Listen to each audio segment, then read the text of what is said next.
නම්බලම් මන්ත්‍රීතුමා ඔබතුමාට විනාඩි 10ක් කාලයක් ලැබෙනවා. I thank you, Honourable Deputy Chairman of Committees. When we are discussing this Clean Sri Lanka program of the government, I went on the web and tried to familiarize myself with the program, Honourable Deputy Chairman of Committees, and I found that it was divided into three main sections: social, environmental and ethical. So when I read the social and environmental sections, those sections predominantly looked at apolitical issues, primarily to do with the environment and also cleanliness in a very physical sense. And it was only the section under ethical that I think had slightly more wider perspective, particularly when it said the ethical section aims to build trust in the system by ensuring integrity. It was a very brief section that described it.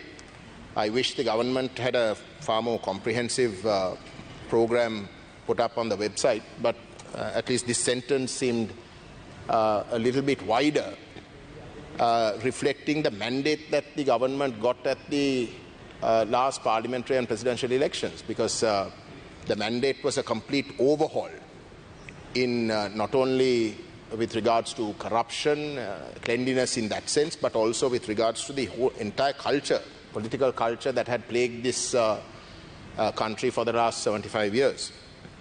So in that sense, Honourable Deputy Chairman of Committees, I wish to bring to the notice of this government, and I'm glad the Honourable Minister for Public Security and my good friend, the Honourable Minister of Justice is here, because I wish to make a few comments about their own comments over the last few days.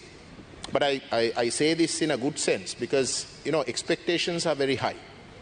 Now, I don't much agree with the main party, the JVP element of the National People's Power, because of their past positions with regards to the Tamil national question. I think the JVP has still not made their position with regards to the ethnic problem clear, or at the very least, if they have, they fall far short of what the Tamil people expect. But the National People's Power is slightly wider, or not slightly wider, it's considerably wider. And I know personally of members within the government who have very progressive views on many issues. So therefore, when we talk in terms of ethical, I think it is important that there must be, I mean, why do you use the term ethical? Obviously, it means that the last 75 years was not ethical. And that is why the people wanted a complete overhaul, and that is why you have been voted in. And when you use that term ethical, an important part of it is that you must be consistent between what you say today, what you say tomorrow,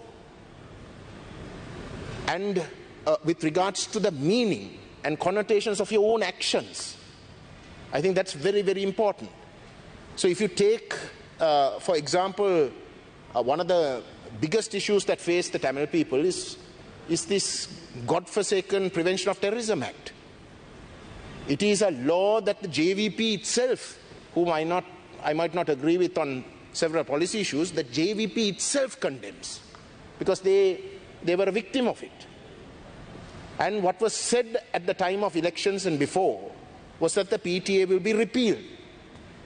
Now, I quite understand that to repeal a law, you will need some time to come up with a new law, if in case you do need one. I don't believe you do, but if in case the government thinks that they need one, you might take some time.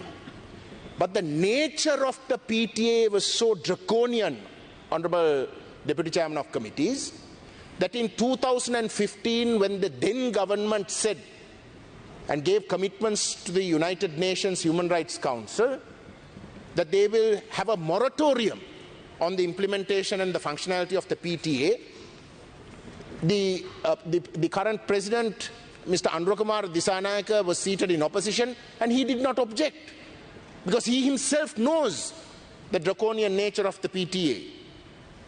But after the elections are over, the government has backtracked very quickly within the first week and stated that they will have to monitor the implementation, because it is as long as the implementation of the act and the application of the act is monitored and looked at carefully, then no fault should be done. But faults have been done.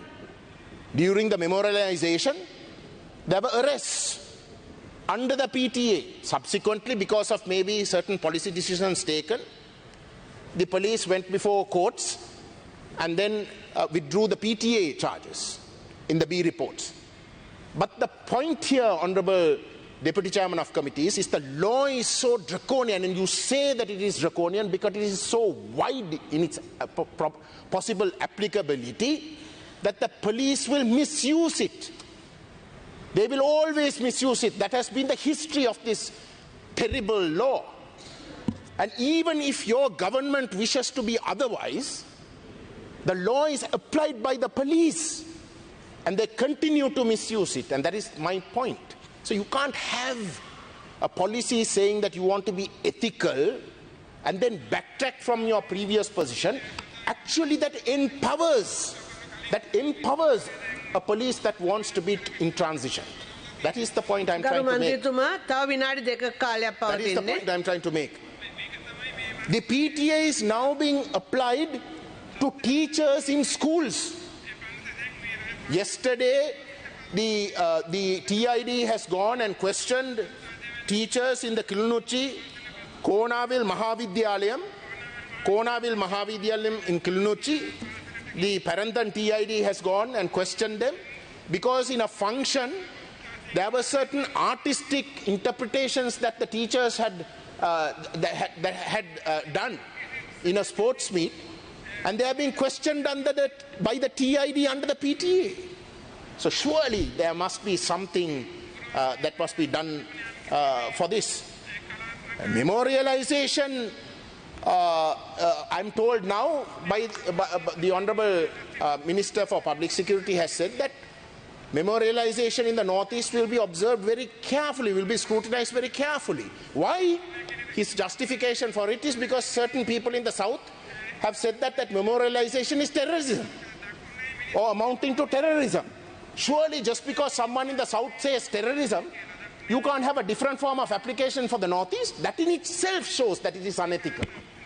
That in itself says that it is unethical. Just because people shout, you can't just suddenly then change your application of the PTA and the way in which you look at memorialization only in the Northeast. There's something wrong. And that is because you must be very clear. You only have 1 year. If you want to make those radical changes that you got a mandate for, you have that 1 year to make those radical changes. Because after that, if in case you falter, you won't be able to do anything. So if you're going to change the culture, I expect you to change it immediately. The more you drag it out, the more you cave into pressure. Because that is what the public security minister means. If people in the South are complaining and that you're going to look at memorialization differently in the Northeast, you're caving into pressure, and that will mount more and more, and you will suffer the same path. Please give me more time, madam. Will suffer the same path as previous governments. I will conclude by just saying this. The Honourable Prime Minister is now the Minister of Education. When she was seated in opposition, actually she sat just behind me, she raised an issue with regards to the Jaffna Central College. The Jaffna Central College, there is a new principal who was appointed, a lady, and she is fully qualified. She is from the Sri Lanka Principal's service, fully qualified, but because of political interference by Douglas Devananda, her appointment has been suspended. And a person now who is in the who's acting principal is someone who's totally unqualified. Totally unqualified. She stood up in this house and said that such political interference must stop. must stop. Well, she is now education minister, and I urge the Prime Minister, it's over 100 days since she has come into power. She is now one of the most powerful people in this government, in this country. That is one thing that she can do. Look at these sort of things and make it's an uncontroversial issue.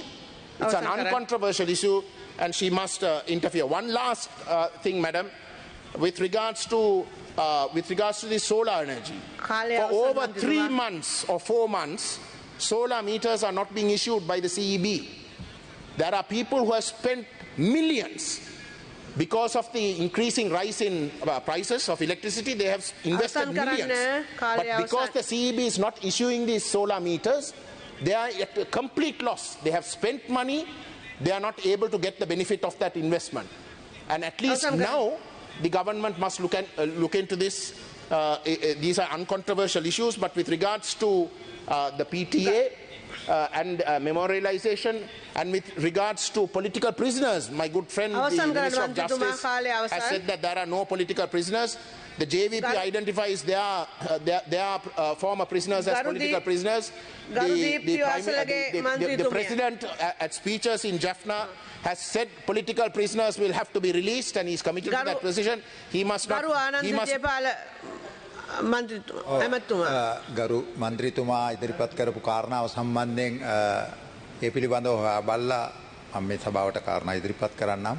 ඔබ කිව්වේ පරන්තන් හරි